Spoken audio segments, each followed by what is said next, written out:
Assalamualaikum warahmatullahi wabarakatuh. Perkenalkan, nama saya Genta Almeoktain, PM 013, Prodi Kesehatan Masyarakat, dosen pengampu Bapak Nova Arma dalam mata kuliah Epidemiologi Penyakit Tidak Menular.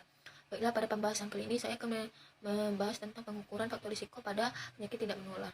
Yang pertama, mengemukakan dan menjelaskan serta berikan contoh komponen ukuran epidemiologi pada penyakit tidak menular.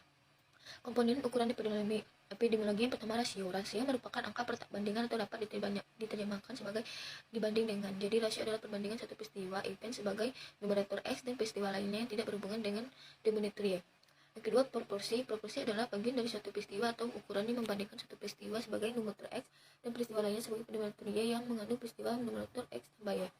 Yang ketiga, rate. Rate adalah biasanya peristiwa atau kejadian terjadi pada keseluruhan populasi dalam waktu tertentu.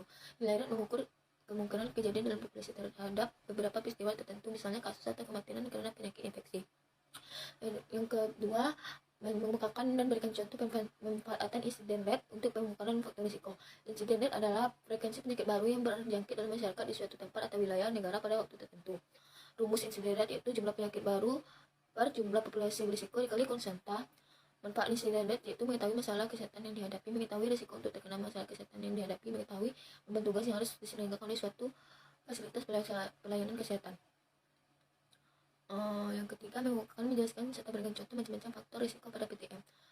Faktor penyebab dalam penyakit tidak menular dapat istilah faktor risiko risk factor yang membedakan dengan istilah itu lagi pada penyakit menular atau diagnosis klinis.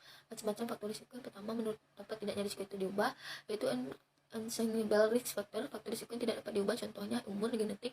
Yang kedua, changeable risk factor. Faktor risiko yang dapat berubah, misalnya kebiasaan merokok dan olahraga. Yang kedua, menurut kestabilan peranan faktor risiko. Yang pertama, suspect risk factor. Faktor risiko yang dicurigai itu faktor risiko yang belum mendapat dukungan ilmiah atau penelitian, misalnya merokok menyebabkan terjadinya kanker leher rahim. Yang kedua, established risk factor atau faktor risiko yang telah ditegakkan itu faktor risiko yang telah mendapat dukungan ilmiah atau penelitian, contohnya rokok sebagai faktor risiko terjadinya kanker paru.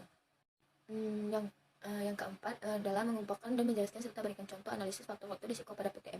Penyakit menular seperti PTM seperti serangan jantung, stroke, diabetes, meletus, kanker, dan penyakit paru merupakan pembunuh terbesar di dunia. Data WHO menunjukkan bahwa dari 57 juta kematian terjadi di dunia pada tahun 2008, sebanyak 36 juta atau hampir 2/3-nya disebabkan oleh penyakit tidak menular. PTM juga membunuh penduduk dengan usia yang lebih muda. Salah satu upaya yang dapat dilakukan adalah mencegah terjadinya PTM dengan menyatukan faktor-faktor risiko seperti merokok, kurang makan sayur dan buah-buahan, kurang aktivitas fisik, berolahraga, konsumsi alkohol, dan stres. Yang kelima, mengungkapkan, menjelaskan, memberikan contoh dari studi faktor risiko pada PTM. Yang pertama, penelitian deskriptif adalah menjelaskan secara sederhana tentang status kesehatan masyarakat berdasarkan pada data rutin yang telah tersedia atau pada data yang diperoleh dalam survei khusus, dan hal ini adalah langkah pertama dalam penyelidikan epidemiologi. Yang kedua, studi ekologi. Studi ekologi berguna untuk menghasilkan hipotesis dalam penelitian ekologi. Unit analisis adalah sekelompok orang dan bukanlah individu. Sebagai contoh, hubungan antara rata-rata penjualan obat anti asma dan kejadian luar biasa tingginya jumlah kematian asma di provinsi-provinsi yang berbeda di Zealand.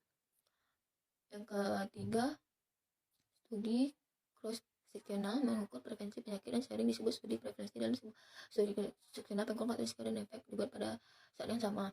Yang keempat, studi kasus kontrol merupakan penelitian epidemiologi analitik observasional yang menelaah hubungan antara efek penyakit atau kondisi kesehatan tertentu dengan faktor risiko tertentu. Yang kelima, studi kohort. Studi kohort merupakan suatu epidemiologi dan eksperimental yang sering digunakan untuk mempelajari hubungan antara faktor risiko dengan efek atau penyakit. Yang keenam, studi meta-analisis. Meta-analisis akhir-akhir ini populer dalam penelitian di biomedis dan makin banyak ditemukan dalam literatur kedokteran dan kesehatan. Meta-analisis didapatkan sebagai suatu teknik statistik untuk menggabungkan dua atau lebih hasil penelitian statistik dapat digabungkan sehingga diperoleh gabungan data secara kuantitatif. Baiklah, hanya itu yang dapat saya sampaikan. Saya akhiri dengan wabillahi taufiq wal hidayah. Assalamualaikum warahmatullahi wabarakatuh.